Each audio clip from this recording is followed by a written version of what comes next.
I am so glad you convinced me that the family car should be the Defender 110.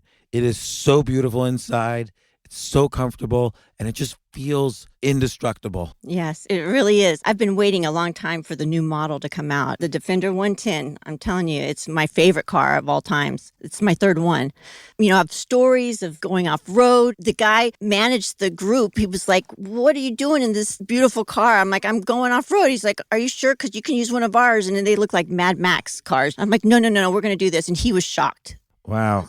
Well, it's great because the Defender has been reimagined for 21st century adventure, and its unparalleled off-road ability as well as its robust interior are invaluable whether you're headed towards uncharted territory or just a weekend of exploration. The Defender 110 tackles challenging surroundings with absolute confidence. The SUV conveys strength outside and in, featuring peerless technology like an intuitive driver display and an award-winning infotainment system. That's my favorite part, to keep you connected no matter where the journey takes you. Adventure is unique to everyone, and so is the Defender. Choose from the two-door Defender 90, the four-door Defender 110, or the larger Defender 130 with the ability to seat up to 8 passengers. You'll find uncompromising performance in all three. So pack up and go even further with the Defender 110. Learn more at LandRoverUSA.com/Defender. Capella University is rethinking higher education. With its game-changing FlexPath learning format, you can earn your degree on your schedule and fit your education seamlessly into your life. Imagine your future differently at capella.edu. This isn't your average business podcast, and he's not your average host. This is the James Altucher Show on the Stansberry Radio Network.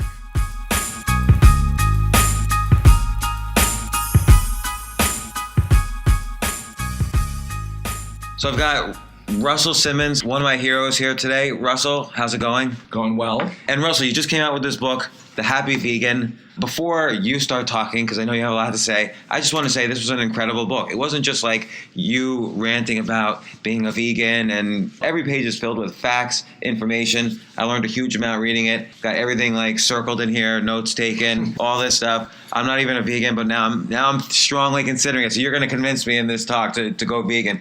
You're the second vegan I've had on the podcast, a plant-based diet. Rich Roll I've had on. Not sure if you know who he is, ultra-marathon guy. Know. But with every superhero I have on, I need to hear the origin story. You read comic books, that every superhero's got an origin story. So let's take it all the way back. I just heard you on the phone mentioning where you came from, the poverty, drugs being sold.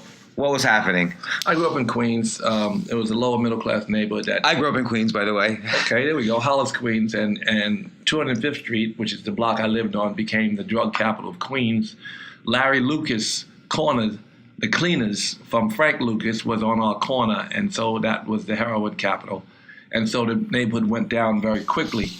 And so I grew up, and I was in a gang, and I had some experiences, but I escaped. What did you have to do? I took a lot of drugs, right? Obviously, every kid took a lot of drugs, but then I went to, I was a kid, 13, 7 Immortals. We were young. I mean, we got out of gangs soon. They went out of style. I mean, but we sold drugs on the corner as we got a little older, and I was lucky enough to escape to college. I had good parents, and in college I discovered hip hop. I mean, that's a quick story, right? And then I spent time making music. As you know, I built Def Jam Records, and so reel it back. So you discovered hip hop, and this is related to everything right up to the becoming a vegan. You seem to be really consistently good at spotting not just trends but talent. I didn't discover hip hop. I mean, hip hop discovered me. I kind of meant that was there.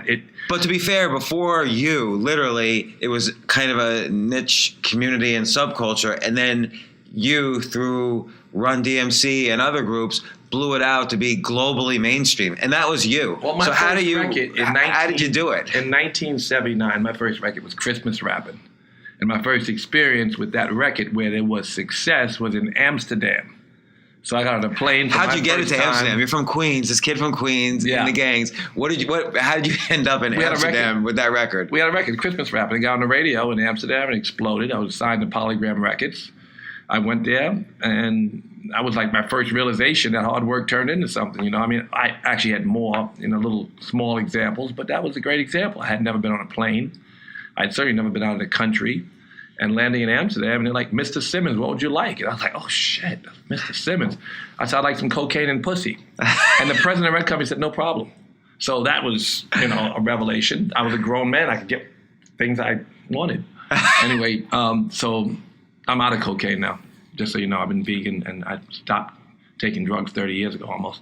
But anyway, that was my experience. So that began, an ongoing process of building companies and so forth. But also spotting the talent. Like then you took your brother and made him into a huge superstar. You know what I realized? This is a podcast. It's not like I'm on CNN and I have 4 minutes. Right, we're talking. Right, is that okay? We're having a conversation. I forgot. Yeah. Okay, so I'll slow down. Yeah, my brother came in '83. We made a record. He was the son of Curtis Blow, the DJ.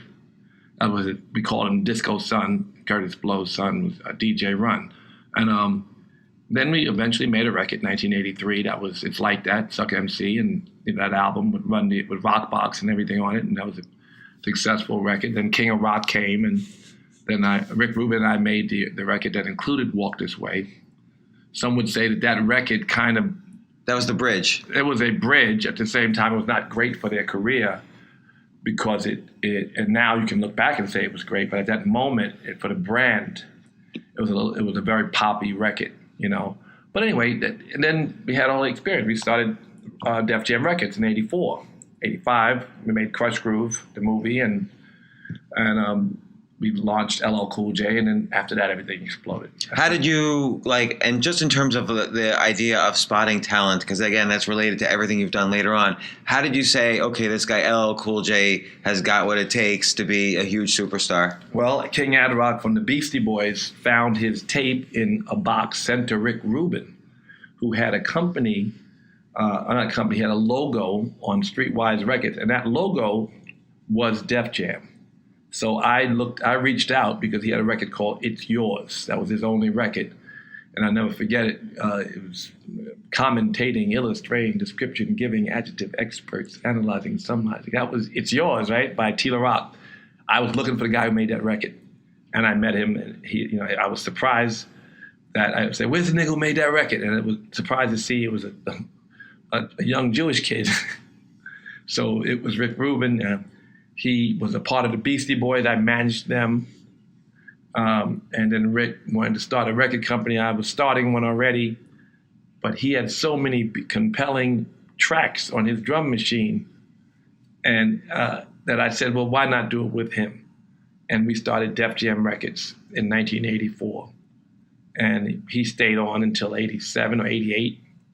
And he made great records, 89 probably. He made great records for us and helped to build that company from the beginning. Then Leo Cohen was there before and after him, all the way through the history of Def Jam. So that's the story, the music story. And it wasn't just like rap or hip hop. It was, you got into comedy then. You Def Jam comedy and all your deals with HBO, and you really discovered a lot of comedians that are now household names. How did you just find all these? What's the ability to recognize talent? In every case, I found talent that found talent.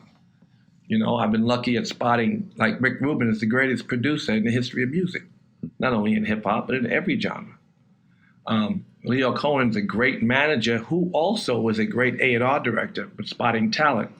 Kevin Lyles, the president, brought me Jay-Z when I was making Nutty Professor movie and said, this guy. Damon Dash yelled at me when we were filming Def Poetry and said, I got to put this guy on his poetry show. Who is he? He made 2 of Jay's records. Yeah, but who is he? Why am I going to take a poet off? We're filming. He said, his name is Kanye West. So I had experiences where talented people that I gave a break to gave me a break. So that's really what it's been. It's been my ability to spot people who spot people. There are very many talented people involved in my success. I like to say that I'm better off in a room where everybody's smarter than me. And if I'm the smartest person in the room, then the room is fucked. That's my. I doubt that, but we'll go with it for this. But okay, so if you're a young person starting out, like I feel like there was one weird advantage you had when you were starting out, which is that literally I was high. that could have been an advantage, but you were high in Queens at the beginning of the hip hop scene and industry, and that was like the equivalent of being in San Francisco in the 70s with Bill Gates and Steve Jobs as young guys. Like everybody in that scene started computer companies. And I feel like everybody, or not everybody obviously, but a lot of people at that time and place had a particular advantage in that you were at the center of that universe. I like to say that when they say that I'm responsible for this guy invented or discovered or helped or created, the hip hop. I was just there at the right time. I feel like what I've seen, the number of years that I've been involved and the number of successes that I've seen happen, I feel like the Forrest Gump of hip hop. Like I was there, always there. I saw it all. And but then not just hip hop, then comedy, movies, and now everything you've been involved in since in terms of like wellness and healthiness and so on. Yeah, I see things that are attractive and fun and exciting, and sometimes they become commercial later. It's true. My books are all based in yogic philosophy. I've been practicing yoga for over 20 years, and it's now I'm building a yoga studio. I'm building Tantras right there at the Soho House in LA, the entrance of where that building, because it's a trendy thing, but it's something I love, and I'm very lucky to do that at a time when yoga is exploding and yogic philosophy is more and more going hand in hand with the new consciousness that we have to evolve to survive. So I wanted to ask you about that. And I see this in your book. You mentioned the 8 limbs of yoga. Almost every book about yoga just focuses on the physical poses and on kind of the physical benefits. And it's kind of, a particular type of person's into yoga. But you really focus on the whole picture. I don't really see that in many books. Those books that are talking about physical poses or the asana practice. Asana means seat. Then that's a yoga pose, a perfect asana. And in the Yoga Sutras, that's only mentioned in 3 lines of the 185 lines. That's right. So it's a small 194 part. threads. The one thread in the Yoga Sutra scripture is Stiram Sukham Asanam, steady, joyful pose. And that doesn't have to relate to yoga, asana, but steady, joyful pose. The yoga asana must be steady and joyful. The relationship to the earth should be steady and joyful. So in yoga, that Americans call yoga, the physical practice, you learn to smile and breathe in difficult poses. That is part of your spiritual practice for your evolution. So you smile and breathe in every pose, right? So that's the asana practice. People who write books and don't mention the other 7 limbs of yoga are missing out. Again, it's related to your book, The Happy Vegan, like the yamas and niyamas from yoga in terms of like not hurting anybody, living a good life. I think that's totally related, totally part of yoga philosophy. It is the core, the most important of all in all of the scripture. There are 8 limbs, as you said. The first set of limbs are the social laws, ahimsa, non-harming, satya, non-lying, asteya, non-stealing, brahmacharya, control of sexual power, not to cause harm to sex, and aparigraha, non-greed. The same as the 10 Commandments. But if you learn, I know there are 7 other parts of that 8 steps, but if you learn to master ahimsa, non-harming, you don't need to study any other scripture from any religion or prophet. Non-harming of self and compassionate to the world, that will lead you to enlightenment. If you live that life fully, you will be enlightened. So describe non-harming in terms of like, let's say, relationships with people, and in terms of success also. Like a lot of people are mistaken in thinking that in order to achieve success, you have to step over others. And I feel that's a very scarcity-minded way of thinking. I think Jesus taught 2 sermons, one for the masses. Good givers are great getters. Right? So therefore, you do your work, you get your money, you pay the Romans their taxes on time. But he taught his disciples, just give without expectation. And those people wholly devoted to giving were better givers and were attractive to everybody and attracted more. And so paying the Romans their taxes was no problem. They were success stories, his disciples. So this idea that you have to trade with the world or manipulate the world to be successful is wrongheaded, and if you look at your own history of success, when you have success, it's because you contributed success. To make money, you have to give money. You have to give what you want to receive. I mean, give it by making money. You make someone else money, you make money. So it's whatever it is you need, you have to give it. If you want love, you got to give love. This is science, yogic science, but it exists in every scripture. It's not only yogic philosophy that teaches us this, it's all the prophets. And this, now I'll get right into the happy vegan. One of the first things that stood out for me, and we'll talk about all the health benefits and all the kind of climate benefits and environmental and everything.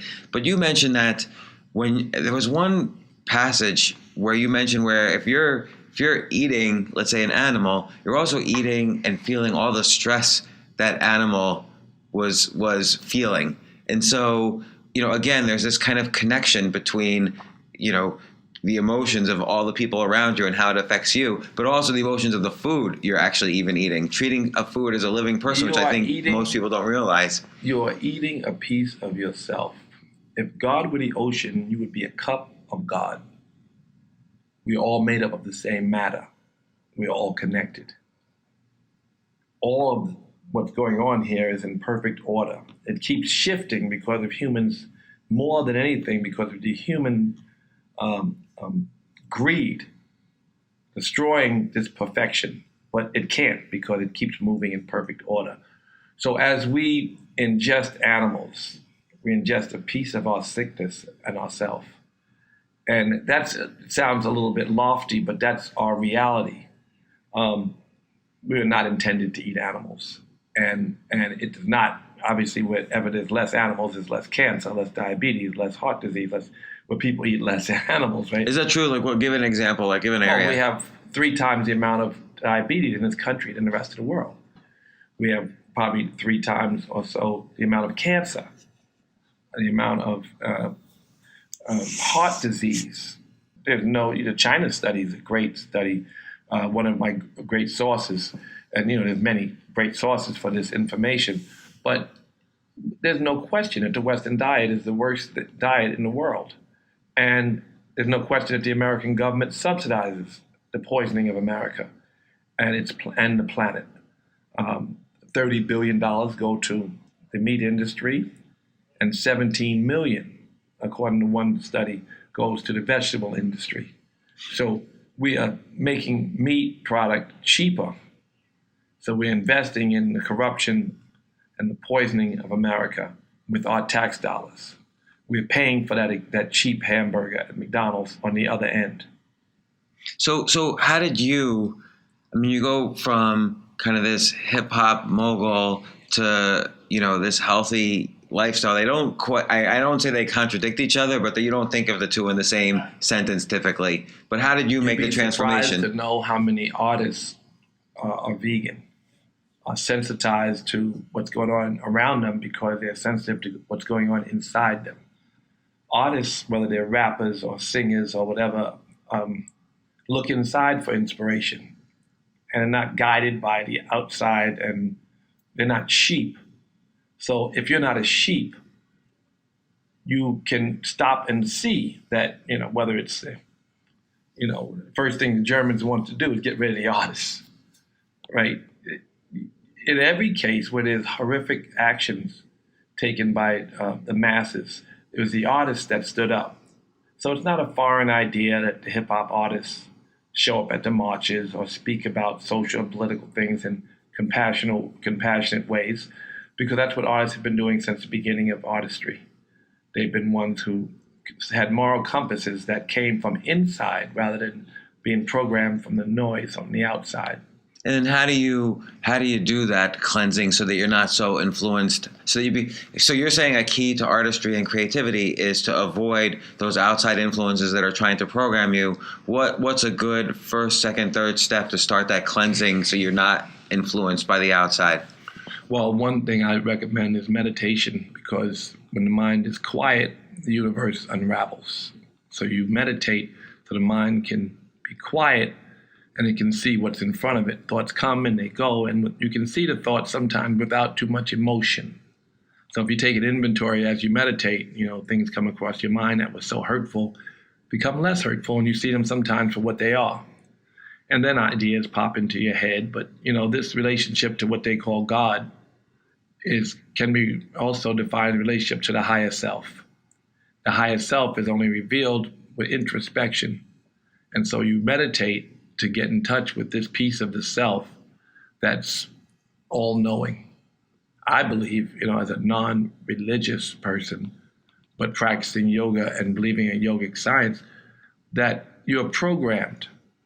That if you were to meditate, you could write scripture about ethical and moral behavior and about what's going to be helpful to you and into your relationship with the world. And you could write all those things. Some of those books that they say God wrote, someone could have meditated under a tree and written that. Whether it's the Bhagavad Gita, you've ever read that? Sure. Or the Yoga Sutras, even the science of happiness. I think of the Yoga Sutras as a science book for happiness. So I think that can be written because you have it in you. So that's what I believe. And I believe there's a piece of God in all of us, and that we can tap into that God through, when you go running, your mind quiets a bit, isn't it? Yoga is second. I don't run. I just have to add. I can't do it. You may not run, but you've fallen from a tree. Sometimes, horse. Yes. Everything moves slow. You've been in a car accident. Yes, right. Yes. That's the way the world is really moving at that speed. But the fluctuations of the mind separate you from that realization. And in that case where you're falling, you see the world moving slow, there's no fear. There's just clarity. And if you could live like that, that would be an enlightened state. So this is what we're searching for. We meditate to calm the mind so we can see what's in front of us. And so when did you start meditating? When did you start moving into this lifestyle? I mean, you mentioned earlier you were into drugs, but you've been sober for 30 years. What happened? What was kind of like a low point? Because typically what happens is a bottom is reached. No, I had a plan. I was low point, missing a few meetings. I said, let me get sober. So I got sober. You missing meetings, and you realize at some point that, what's making you miss those meetings is you're taking drugs. And so I love my business more than my drugs. I quit. I didn't feel a low point. I felt a need to evolve. And the same goes for, the diet. There's a moment where people have been talking about it for a long time, and I watched the movie Diet for a New America. And that really made a big difference for me. So Diet for a New America, I haven't seen that movie. It's a documentary done by John Robbins, who wrote the book, was a bestseller for many years. And it's one of the first books about vegan diets, and begins with this guy being raced to the hospital with a heart attack. And it showed his arteries clogged and how it clogged, and talked about all of the things that he had been sick and he changed his diet, and he was a big inspiration. He wrote another book called Food Revolution later. And those are two very big bestseller books. So first, when did you become a vegan? At what point after this did you become a vegan? I don't know. I've been a vegan about 18 or 19 years. So I'd started out. There was something that triggered it, or? Yeah, that documentary, but also my friends who are close to me, my head of TV development, Simone Reyes, been with me 30 some odd years. She's been a vegan a long time. I had another friend, Glenn Friedman, who had been a vegan, and they were just pushing me. And then I saw that documentary, and I just said, I'm going to do it. Look, the government funds the cheap meat that poisons America. It's really simple. They're $30 billion. It's helpful, but God knows how many billions are made. But the animal industry, the fact in farming industry in general, is only in America. Only with the corruption that goes along with pay-for-play politics can we have the laws that allow us to put so much Prozac and antibiotics and growth hormones in our chicken. There's Prozac in chicken? Oh, yeah. Are chickens depressed? Chickens get Prozac so they don't kill each other in tight quarters. But then we realize that Prozac also makes them fatter. And since there's no regulation on how much Prozac, and not that I'm aware of, how much Prozac goes into the chicken, then there's a real issue because then it makes you more money to give them Prozac. Did you think then eating chicken puts Prozac in you, Well, it which puts leads to withdrawal and depression? Well, let me say the one thing I know it does. Eating those antibiotics are making bacteria resistant, not resistant to the antibiotic, which means that hundreds of thousands, if not millions of people could die because we have so much antibiotics and there's so many bugs that are resistant to antibiotics. So we have real issues on the horizon if we don't stop feeding ourselves so much antibiotics. What if you go kind of the free range route on food like chicken? Free range is, there are many loopholes in all the names that sound safe to consumers. Sunlit something chicken, they can just have one little hole where sun could come in. There's just so many loopholes where they trick the consumer. So you never really know what you're getting. No one is protecting you. Mm-hmm. That's the thing I'd say, that no one is protecting you from the factory farming industry. You can't even take a picture in a factory farm. I think you might be a terrorist if you do no, don't joke. A terrorist might be you could get lots of years in prison for taking photos of what they do in factory farms. You can go in a nuclear facility and take a picture and not go to jail. You can go in any other workplace and take pictures and film what's going on there and not go to jail. But you cannot go into a factory farm and take pictures. That's the work that they're doing at Mercy for Animals. People are going undercover and risking their lives and in exchange for sharing information on how our food is being manufactured, how the lives are being manufactured through factory practices. 10 billion animals per year made by any means necessary through rape and any practice possible, and stuffed with the amount of growth hormones that makes you like a 300-pound 2-year-old child, is a good example. And then they stuff you with the poison, the sickness, the sadness, the adrenaline, and the rest that the animal has when it comes to your plate. It's just horrible. This shit is just crazy. It's just, and it's unbelievable to most Americans. So me writing this book in a simple way, because he said it's got a lot of facts, but my daughter read my last book and said it was remedial at best. And she's 11. That's when she read it. She's 13 now. That's really, how did that make you feel? Well, at first I worried about it, but then Oprah said it was the best book on the subject. And I went to her school, this was a couple weeks later, to pick her up. I never pick her up. I always would meditate with her and take her to school. I went to pick her up and I said, guess what Oprah said? A conversation not many dads have with their 11-year-old daughters, but right. Go ahead. She said, Oprah is for the masses, Dad. You went to school and you can use more expressive language than that. So what she was saying about my book, it's simple. The Happy Vegan is a simple book. I only read scripts and read scripture, and sometimes I read stuff like that relates to this book. There was a lot of research done. But in general, I'm not a big reader, and I'm a simple writer. I didn't even finish college, so it's not a difficult read. It's a short read, but the information that is necessary is in that book, yes. And so, okay, more on the health benefits, because a lot of people feel, and I'm just playing devil's advocate, a lot of people think they're not going to get the protein, they're not going to get the iron, there's going to be various deficiencies. That's bullshit. You're going to get all the things you need. You can get protein from anything, kale. Protein is everywhere. The only thing, and maybe a little B12, in most vegan diets, you could be lacking some B12, but that's very easy to replace, isn't it? So that's the only thing I'm aware of. I've been a vegan for a long time. I'm 112. I feel good. You're 112 years old. Oh. I've been around a long time. I was going to say you look 40 or 30, but... Really? Well, I saw in your book, Snoop Dogg said you looked like you were aging backwards. Yeah, he did say I was Benjamin Buttons. That was funny. But no, there are pictures of me 30 years ago that you would be shocked. What are other... You saw them. What are other things people say about that are not the health benefits of being vegan? Like, how do people It's just some bullshit. They try to feed you that. I mean, no one should eat too much soy. Men could get titties. I mean, it's possible with a whole lot of soy. But I've eaten a lot of soy for a long time. It's not great. It's way better than animal product. But there are companies like Beyond Meat is a great example where they're studying the 40,000 plants of the planet and trying to come up with alternatives because we like meat. We like things that taste like meat and all that. So they're doing that. They're studying that. Beyond Meat is, and so is. So you're battling the supposed taste deficiency. Yeah, but you're also you're being poisoned with things that are addictive in food that companies are selling.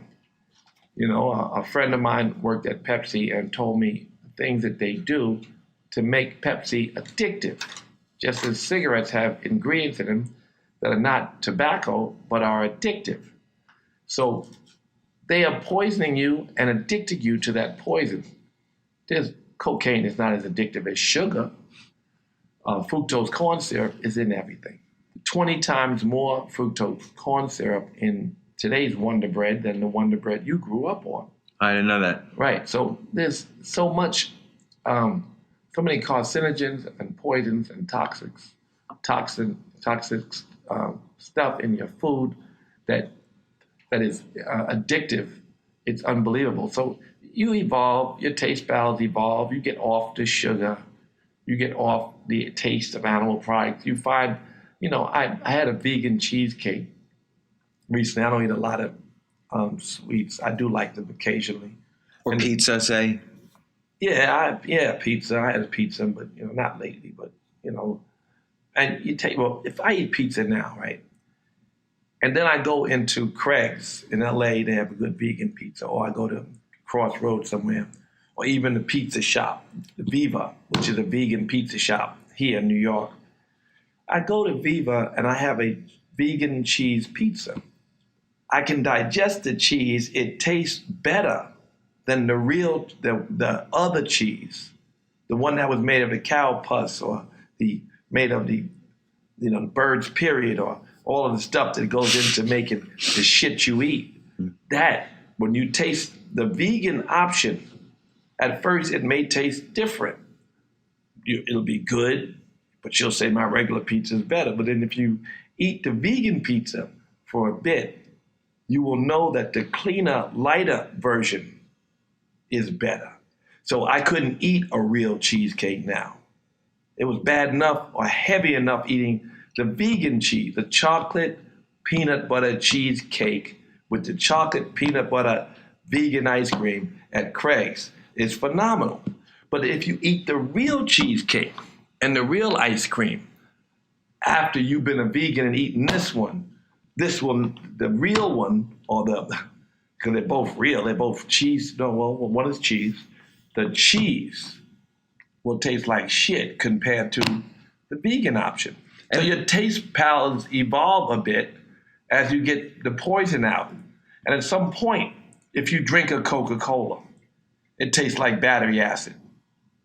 But for a while, it tastes good because you don't know. You've been programmed and you've been poisoned and you've been addicted. I think also we grow bacteria in our stomach depending on what we're eating, and that bacteria creates the hunger cravings for those things we've been eating. Yes. So it is a matter of programming the body depending on what you've been eating. Yeah, it takes a little bit of work, and that work you do it, and before you know it, you are addicted to a healthier, happier kind of alternative, a more compassionate alternative. So when you say compassionate, let's talk about that. What are the real environmental problems with kind of, let's say, the meat industry or? Well, the cows alone, just their farting and belching is more than all the trains, planes, and automobiles put together, almost 2 times. I agree with that. And you know where I first read that? It was either Freakonomics or Super Freakonomics, where they went into the whole science that basically if you got rid of cows, man-made climate change would totally disappear. Yeah. So with that reality... Not that you want to kill all the cows, but... No, you don't have to kill them. You have to manufacture them. Manufacturing of cows is what we're worried about. It's not, there was 99% wild animals and 1% man, and now there's 99% man and 1% wild animals. It's the manufactured animals that we have to be careful of. The ones that are born into pure suffering. The ones that are stuffed with the poison. There's not enough grass on this planet if you made the planet 4 times as big as it is, and it was all grass to feed all the cows we make. You can't make them. You cannot manufacture that many cows grass-fed. It's impossible. Not the price. It's impossible to even consider. So when people say it's grass-fed, you can feed a cow a little bit of grass and call it grass-fed. There's so many ways and loopholes in the system, and you think people are looking out for you, and they're telling you that milk is a food group. How can you be looking out for someone when we're all lactose intolerant? If you're a Jew, you're 80% likely to be lactose intolerant. If you're an African American, you're 75% likely to be lactose intolerant. It's true that wasps are probably 60% lactose intolerant, but nobody wants to put cow's pus in their body. You don't get calcium from drinking milk. Your body deletes calcium trying to get the calcium out of the milk.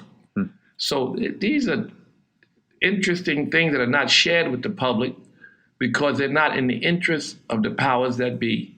I worry about our government being controlled by money, things like Citizens United and other kinds of opportunities to corrupt our politicians so that they do the will of the corporation versus the will of the people. That to me is it's horrific. We push everyone to be to have a democratic process, and yet our democracy is so flawed, even all the way down to the corruption of other governments around the world, so we can exploit them to feed our greed for things that we don't need. Part of that is the medical industry where everything is focused on, okay, what drugs can we make? I can only get in a fight with one industry at a time. I have to run businesses. If I start to talk about the vaccines that have mercury in them and what they do to black children, or the pharmaceutical industry and its influence over everything we do, you go into this is how you disappear. But leaving. So like, I just want to. Yes, of course. But what you're saying is pills to solve all our problems. But if we would just stop eating animal products, we wouldn't need those pills. Right. So you're saying essentially prevention is the cure, and one way you prevent, or the main way you prevent, is living a healthy life. What you put in your body, it amounts to what comes out of your body, whether it's disease or health or whatever. So, how does where does the trend end? Like, how do we eventually get more people eating vegan? A trend? I'm sorry, I got something from Leo. I looked like. How do we? Okay, what'd you get from Leo? Leo Cohen. Your daughter thinks you went through. I wonder if he's upset that I told his daughter this story about what's going to be in the movie, Our Life Story. Wait, there's a movie, Your Life Story? Russell Simmons responding to Leo Cohen, who is now on my podcast. He's upset that he went through a blizzard to get coat in order to sign a group. No, not to sign a group. And he told her, no. I'll tell you, having an 11-year-old myself at one point and writing about all the horrific things in my life, they want to hear about it. They want to know that you came out okay and fought your battles. Yeah, I told her that I've changed, though. They don't want to know that their dad's perfect. They already know that you're not perfect. Well, they've already read my life story. In general, with fathers, they don't want... They like to think you're perfect, but they know you're not. So they want to know the truth. Little kids know the truth, whether you tell it to them or not. Yeah, my daughters are grown. Wait, when's the movie about your life story coming out? I don't know. Pretty soon, because they're aggressively pushing for it. Everything hip hop is like, I'm developing all these movie projects in Hollywood. But ever since Straight Outta Compton. Yeah, that and also Hamilton. I have a rap verse, a rap opera. So Hamilton is that vegan? Mm-hmm. Vegan brownies and gluten free for those who are. So what? Some fat shit still though. But thank you so much.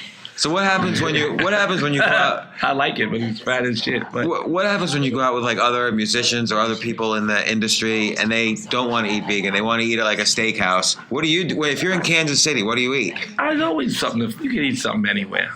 You go to. But you're gonna get bored if you just eat like a bunch of lettuce and a carrot. I'm not a lettuce carrot dude. If I'm in the hood, I can go to Chinese restaurant and get curry tofu with broccoli and spinach and whatever. You know, they got curry eggplant or black bean sauce with, you know, there's tons of food. I don't worry about food. I think people think that's a misconception. And my book clears that up very, you know, it shows you how to eat cheaply and save thousands of dollars per year by eating a vegan diet, even if you live in the hood and don't have the access that the rest of the world has. So clearly part of a secret to success for young people, if you were to give advice to young people starting out, is first, what you put in is what you get out. What you put into your body is what you get out. The relationships you have, what you want to have good people around you so that you get good things out of that. What other pieces of advice would you give? I would think that, look, every day I practice yoga. Every day I meditate. You need circulation in your body every day. Even if you only walk for 30 minutes, you got to do that. And you need to let your mind settle and reboot. It's very good. Your brain, you can see the gray matter in your brain grow in 6 weeks. It's a dramatic shift in the way that you see the world when you meditate daily. And your nervous system calms, so goes the mind. And when the mind is calm, you can see. You know, when fluctuations of mind, they say, are the cause of suffering. And the reason and the goal of yoga is to have a quiet mind. The yogic state is the same state that they refer to as Christ consciousness, or nirvana, or taqwa for Muslims, or there's something that in the Kabbalah, I can't think of the name, but this idea of union with God or union with the universe to see the world as it unfolds, as opposed to having hundreds of thoughts at any given time. The idea of single-pointed focus on what's in front of you is the goal of everything you do. Everything you do is so you can be awake. You know, you take drugs to quiet the mind, and you meditate to quiet the mind. I think a stable, lasting process is the healthy ways, you know, to promote endorphins through exercise and through meditation and through things that are healthy. But people drink and take drugs to quiet the mind. Everybody's seeking a quiet mind. Whether they think by obtaining things, they'll rest when I get this. As soon as I get this, that's everybody's favorite rap. When I get this, I'll be done. You know, you have to be comfortable in your seat. And life's only goal is to be happy and comfortable in your seat. From that space, the universe unravels and it attracts everything. You know, you become a greater giver because you're focused on giving and you're not fearful of the world. You become a contributor. And good givers are great getters. So you go and get as long as you give. So you got to just learn to be awake and give without too much expectation or worry about the future. Because right now we are fighting for our lives of the collective for sure. And we have to change the course of our process. I mean, we cannot continue to eat meat and animal product at the rate we are eating it. It will, one, destroy the planet, and two, we will all die of cancer much earlier than our dates so we don't want that. So, or we have 3 times the amount of diabetes in this country, twice as much cancer, twice as much heart disease, or more than that, I think. So there's all of that, and we can prevent it. They told Bill Clinton, you finished. I mean, it's in your genes. He said no, and he went vegan, and now he's, you know, not only did he stop the growth of the cancer, but he eliminated it and went backwards. That's what happens when you you have a plant-based diet versus an animal-based diet. All right, well, thanks so much, Russell Simmons, the author of The Happy Vegan, but of course, many other things you've done in your life. And thank you for coming on the podcast. Thank you. For more from James, check out the James Altucher Show on the Stansberry Radio Network at stansberryradio.com and get yourself on the free insiders list today.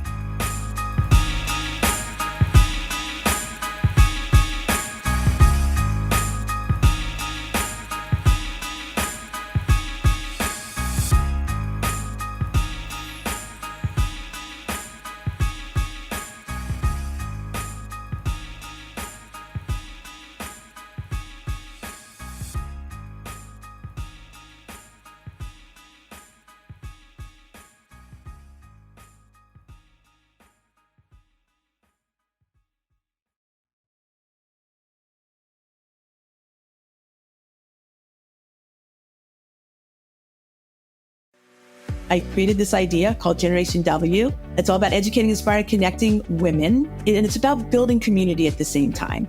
It's not like women are on some outpost somewhere, right? Just like no ethnic people are on some outpost there, people of color, right? We're all together. So if we learn how to appreciate each other, we elevate one, we elevate us all. And so for the first year, that's where we started. And we had 700 people show up. They had no idea what they were showing up to, but they loved it. They said, we want more.